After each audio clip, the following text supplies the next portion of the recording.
pretty simple.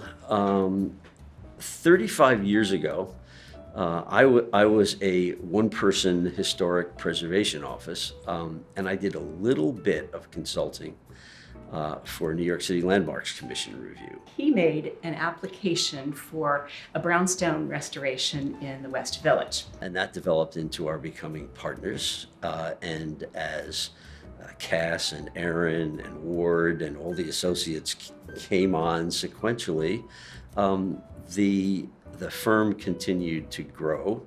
And we've worked together for decades. And the five of us, along with our great team of associates, enjoy a collegial practice that helps building owners instill new life into their historic properties and helps imagine great new design in historic districts. Well, I think we've been really fortunate for more than 30 years to work on a huge range of projects of buildings of small scale and large scale, residential, commercial, institutional. I enjoy most of the institutional projects, not just for the sort of the civic nature of them and the role they play in the city, but the deep dive you get to do into the history, how that's tethered to the development of the city, all of that. So the museums and educational institutions.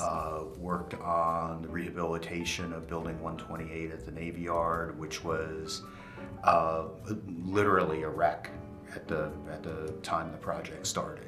The projects that I'm proudest of are the ones that involved creating affordable housing.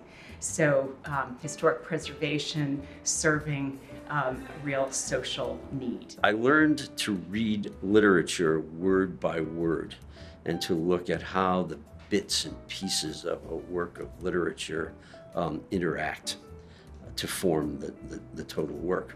But that's what I do with buildings. I love to read buildings. It is the reading of buildings as I walk down the street and this text, this great text unfurls at every scale. Architecture as a work of literature. Buildings are dynamic objects of culture. That to me is the real mission of historic preservation. It is to not only guard, but to guide the evolution of cities and buildings as those dynamic objects.